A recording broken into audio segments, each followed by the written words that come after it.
Hello and welcome. I'm your host, Alejandro Rojas, Den of Geek resident UFO dude. And I've got another UFO dude, Ben Hansen here. Ben does a lot of paranormal, and your latest project is for Discovery Plus Roswell, the Final Verdict. Welcome, Ben. Thank you. How you been doing? I've been doing great. And of course, actually, Ben and I know each other pretty well. We hung out the other day at That's right. Fourth of July weekend. Yeah. You missed the fireworks though. They were crazy up here. Oh yeah, they were great down in San Diego too. So lots of fun. But let's talk Roswell and UFOs. So to begin with, I guess tell us. Roswell is the most famous of all UFO cases. It's known worldwide, but some people ask, especially people involved with UFOs, why do we keep covering Roswell? What would be your answer to that? It's probably the biggest criticism I get when someone sees like a TV show about Roswell coming up or something.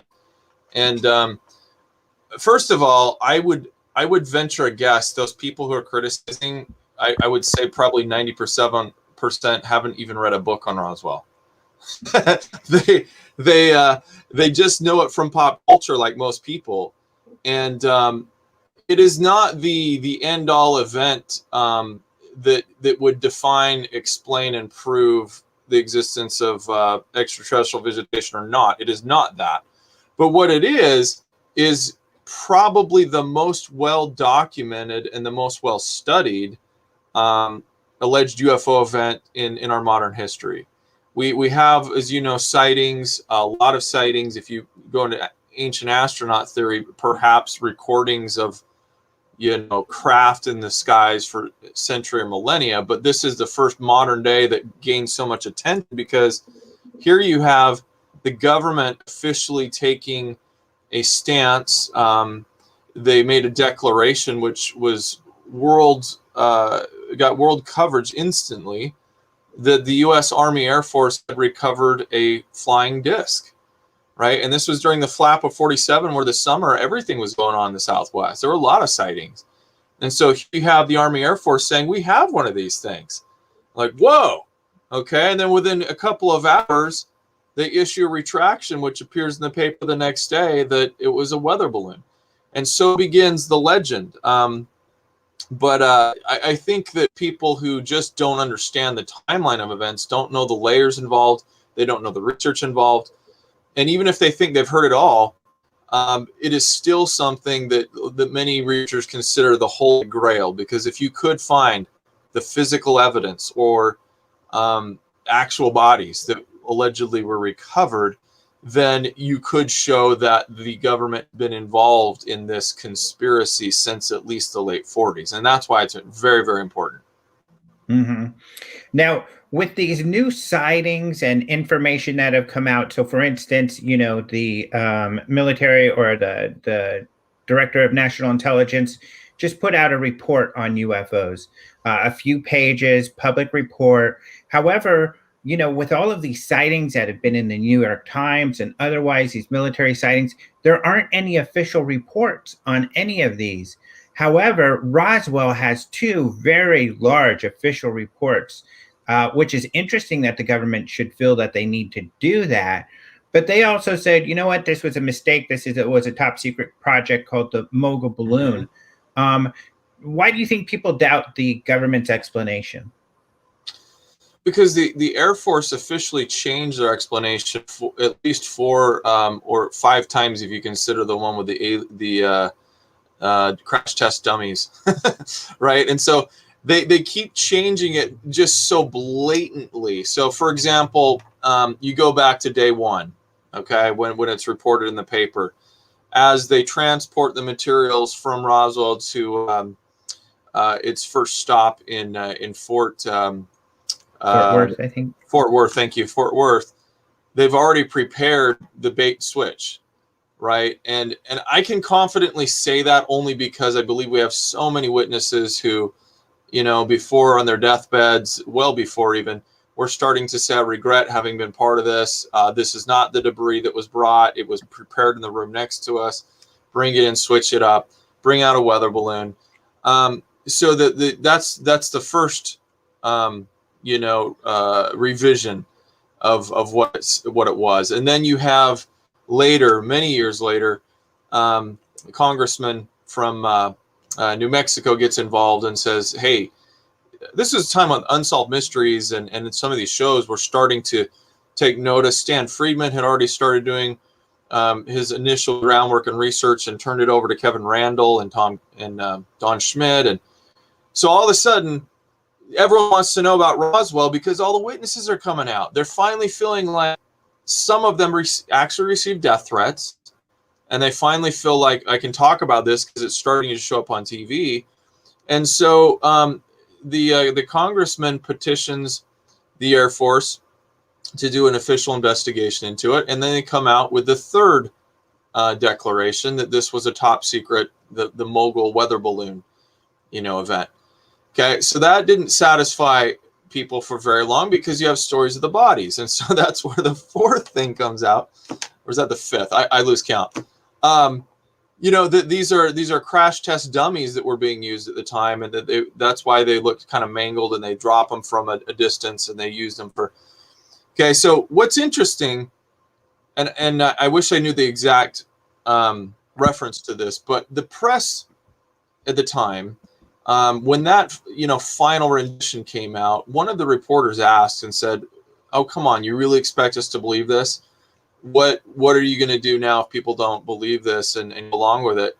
And I believe I forget the woman's name. Maybe you would know, but she comes out and she says, "Well, if that's the case, we'll go back. We'll come back with something else." I'm paraphrasing, and just blatantly, if this doesn't work for the people, we'll come up with something new, and they know they're doing it. And you'd mentioned the official reports. Yeah, they made official investigation reports. However, for a case that has so much attention to it, the official investigation reports, they say, were destroyed in a fire.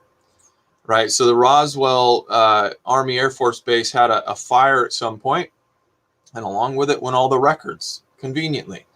So we're left to talk to the actual witnesses. We're left to talk to those firsthand, many of them, secondhand, some of them, deathbed confessions, to put this puzzle back together. Putting the puzzle back together, now that it's been decades going on, with what did people have to look forward to on the show that is unique and different, something they'll see on your show that they haven't seen before? So that's the part I'm most excited about. The producers came to me and asked me, if I'd be interested in participating. And my initial reaction too is that a lot of production companies want to do Roswell, right? There's a lot out there. You can argue all day. But I feel like a lot of people, it's like, well, what hasn't been done? Well, what came out recently was a couple years ago, there's a technology that the acronym is called DARE, D-A-R-E. And it's an artificial intelligence deception detection software program that uses algorithms to try and ascertain whether someone is being truthful or not, but you don't actually need the person there in front of you. So they said, well, we're going to apply this AI program, and we're going to take stock footage and interviews, audio, and all that, and we're going to run these witnesses through it, because we have a lot of these in the archives, and determine if people are telling the truth. And I, first of all, for people who know my background, it's sort of I'd say a hobby of mine, deception detection, nonverbal communication, all that good stuff. And so I was very skeptical, and I said, okay, well, if you want me to be a part of this, tell me more about what the science of it is. I can't come out and say that I support any conclusions from any type of a program if I don't know how it operates or how it came about. And so they sent me some white paper studies. They sent me links to what the program actually is. And so for those who really want to geek out, I'll give it to you in a quick nutshell. It uses 4 modalities, okay? And this was developed, or I'm sorry, yes, four modalities, developed by University of Maryland and Dartmouth College. Okay, so they do have clients using the software right now, but to my knowledge, it's the U.S. government is the only one using it. For, you can imagine what purposes. It could be anti-terrorism, it could be criminal investigation. But in their studies, what they would do is take court testimony, and they would run the program, because it's AI, it learns and it gets better at what it does. But the first thing that it looks at is what we call micro expressions. Okay, and Paul Ekman, people might know him from the Lie to Me TV show, and he developed this term of very, very quick flashes across your face of things that sometimes are too quick to even pick up unless you do it in a high rate frame camera and slow it down, that have a high correlation to someone who's stressed and possibly being deceptive. So what the computer does is it takes the video images and uses basically mapping technology to find these micro expressions. Secondly, it uses the audio to do a test of what's really called voice stress analysis, and it's looking for inflections in tone and quality, which law enforcement's been using for a long time. And then the third layer is taking content statement analysis. Okay, so this is the structures. When somebody speaks, they tend to, every person has a pattern of how they put words, nouns, and verbs next to each other, or what words they never say together. And when someone is stressed or being deceptive, there's distinct patterns. So take those three layers, and the fourth layer is the human interpretation. So it's not like they just throw us into a computer and say, this is what it's saying. A human does then look over everything together like they do in a polygraph. And the studies show that doing this all together produces about an 87% to 92% accuracy, which is very, very high. And that's what got me excited. In a polygraph, it's like 80% and 95 in a certain way, but it's at least as good as a polygraph according to the recent studies. Much better than a human just standing in front of you and trying to determine if you're lying. And so there's the geekiness of it. Imagine how we could use this. And I'm already thinking of the other cases that you and I both know, where we could take some video of people saying that they've maybe worked on, secret back engineering projects or stuff like that, and we could apply it. And it's not a surefire thing. People need to know that. It's not like there is no technology that is a guaranteed this tells you if you're lying or not. It's a tool. It's a tool that helps give it a higher percentage of probability, and it directs us in a certain way, so that if you take let's say you take a couple dozen witnesses and they're all saying the same thing and all indicating they're being truthful, that really bolsters the case, the same as it would with a polygraph. Mm-hmm. So now that you've worked with this technology and seen it in action, what do you think of it? Do you think it works pretty well? I do. No, I didn't get to go behind the scenes. The smart, people who invented it take it, and of course, in the show they try to summarize it for people, so they're not looking at a bunch of graphs and charts and like, what does this all mean? Because the average viewer is not going to sit. So the end result basically is they tell the person, the researcher such as myself, it's indicating this person is being truthful, or it's indicating they're not being. And what really blew me away, honestly, like, first of all, how many of the people I had a gut instinct feeling about from what I know about them and their testimony, how many of them paired up with what I already believed. But there were a few surprises. There's a couple of them that I'm thinking, you know what, I might have to relook at this and see why, if true, why would this person be indicating they were telling a lie or telling the truth? What does it mean to the whole story? So there's quite a few little surprises like that. I guess I don't want to give away too much, but did the results make you reconsider things that you thought were too wild to be true, or too just I will there? share. I'll share one with you because I don't. I don't know in the order of the series. Like they dropped 3 of these episodes already. I believe it probably hasn't happened yet, but I haven't looked at each 3 episodes to see where it lays. But the Plains of St. Augustine, right? So for people who know the Roswell story, this is where there's another location. You know that it's not Corona. It's not Roswell proper. There's another location where a group of hikers said they were hiking and looking for rocks and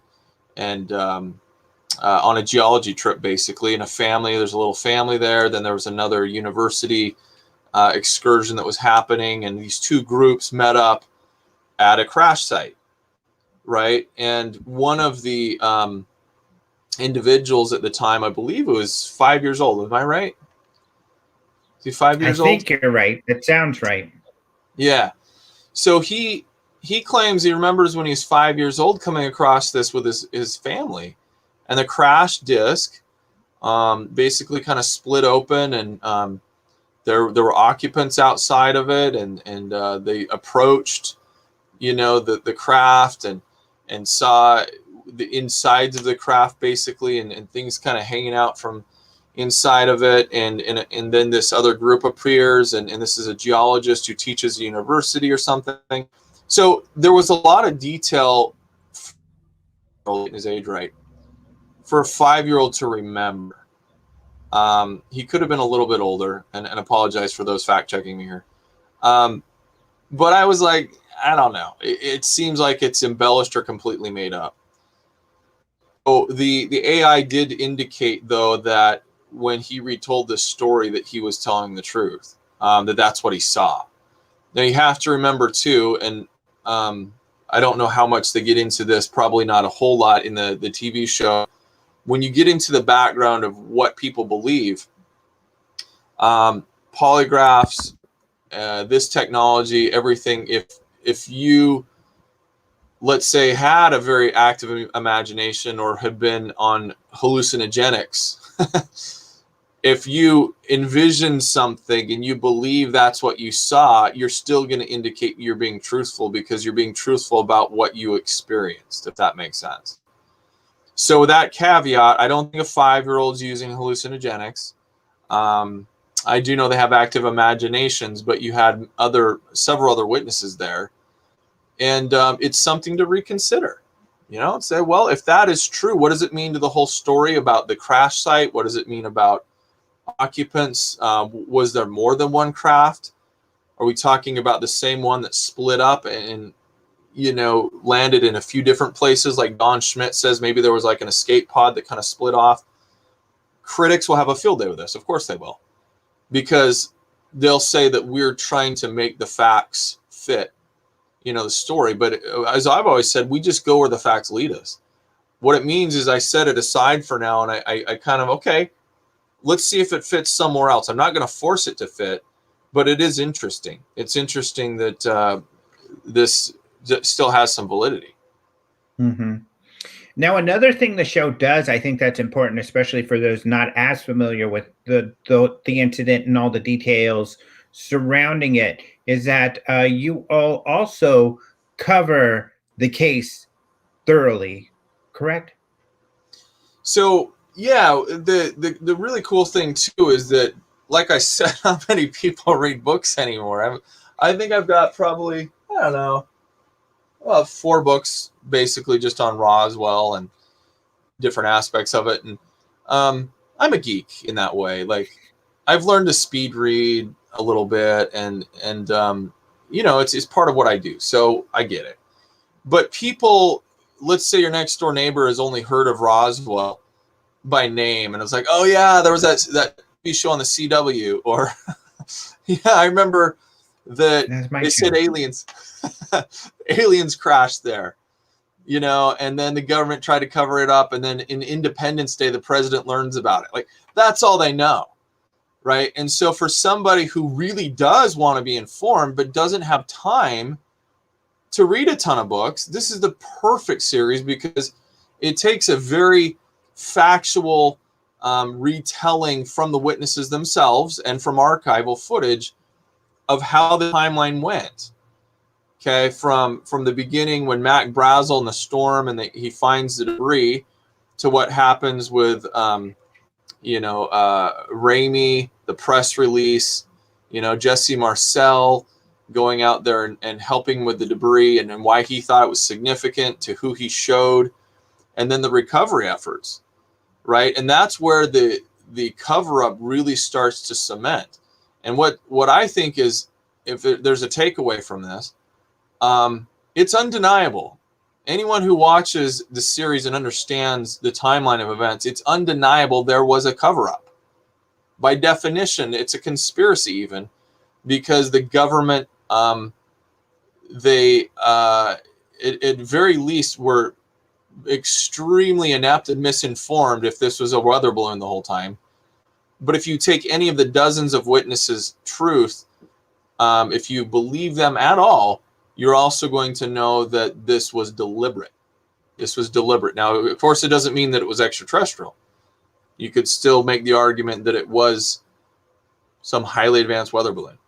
But I think when people look at the evidence presented by those who handled the material, the amount of, the extent, I should say, of efforts that went into place to shipping this stuff back to Wright-Patterson Air Force Base to try and figure out what it was for a weather balloon. The threats that were made, in some cases actual death threats, I think those things are going to be very new to people. And so it for those who don't know the story. And so the timeline of events takes you through a 6-part miniseries. And at the end of the day, I think it opens up a lot of people's minds. Mm-hmm. So, we've got the government now created this UAP task force headed up by the Navy in particular, UAP being a new word for UFO. And I don't know if people know, it used to be flying saucers. Then the Air Force investigated UFOs. They thought flying saucers sounded silly, so they created UFO, unidentified flying objects. Now, people think UFO is silly, so they create the UAP, unidentified aerial phenomenon. And who knows if it will ever end. But we have these, this government agency that says they've looked into 144 reports since 2004, assuming 2004 means the Nimitz incident that was highlighted by the New York Times in 2017 and, became such a big deal with witnesses coming forward. Do you believe that they'll ever need to start to look at historical cases? Because there are some that do have government documents out there that are very credible, but there's, of course, Roswell, the biggest case ever. Do you think at some point they're going to be forced to at least comment? I think the key word there is forced, to be honest, because you make the point, like the reports that came out and how they've tried to rephrase or coin these terms to make it more palatable for people, perhaps. I really don't know the motivation there. Maybe they really do want to talk about it, but the UAP report that came out gave no historical context. It was very narrow in scope, and rightly so. The Congress didn't. Well, it kind of did. I mean, the intelligence report request said, they wanted to know what was known by the DIA and the Pentagon. So when you say what is known about the subject, you could throw in some history there, people. Right. But and I have nothing to prove this, but I honestly think those who are responding to this report and that compiled it, they're not the higher level positioned military people who have a need to know. They're just not. They're public front people who basically go into a reading room. They did go into some classified reports, but you're right. They were looking at the last few years. In reality of when the Navy admits that they became interested and started documenting it. So if you're only looking at that, why would you give a history report back to Roswell? If there's enough pressure and enough people demanding to know, maybe you will get some politicians or some leakers or somebody in there who has access, which I think very, very few people would, that would start bringing out the stuff from way back in Roswell. It would bring out Project Blue Book. the cases that didn't make Project Blue Book, I should say, that went over the heads, as was the directive in the Air Force, to a special unit, based out of Colorado. And those cases were the ones that affected national security. It says it right in the directive. So it would bring out those cases. It would bring out maybe details on a crash retrieval programs and where perhaps certain debris or things are stored. But you're right. What the problem is if you start unraveling it way back to Roswell, maybe right now is not the best time. If somebody is in charge of everything, you have to do it incrementally. Otherwise, you lose what little trust the American people still have in the government. It's like, well, what else have you been not being truthful to us about is the message, and they don't want that. So they're not going to do it, in my opinion, unless they're actually forced to. And I think you make a good point about the access of the people doing the work as well, and what level they're at. People have made that criticism with the Roswell reports. You can read them, and they don't interview very many people. I don't think they interview any witnesses except for one who was one of the first guys to look at the material. And then a more modern example would be the Condine report in the UK, a report that was supposed to be on UAP, but it came back very speculative that it could be some sort of plasma phenomena. And when I spoke with Nick Pope, who worked at the MOD about that, he said, well, those people just didn't have access. They wrote the report they could, but unfortunately they didn't get the access that they wanted in order to write something, more full or more comprehensive.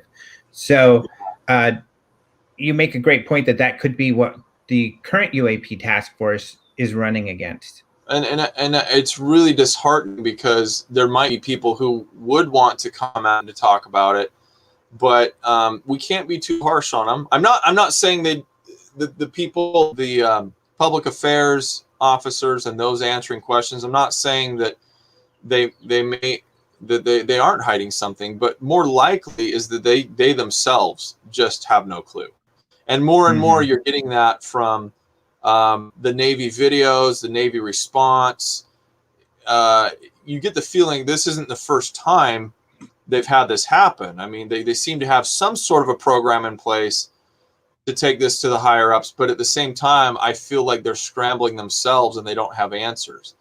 So one other thing in that line of thinking that's difficult is that if there are secret keepers, okay, we're assuming, and they did have debris, and this goes back to Roswell, I think a lot of this was privatized, and little pieces of it were put out to this aerospace company, to this company working, R&D, for the military. And I don't know. I don't think anyone really knows that there's a secret working group anymore. I think it was very probable in the beginning. But when you send stuff to Lockheed and you send this to that, eventually it's not necessary to tell the whole backstory to that person what you're working on. It's just, hey, this is new technology and you only need to know this little piece of it. Plus, they are not required to adhere to the same FOIA requests.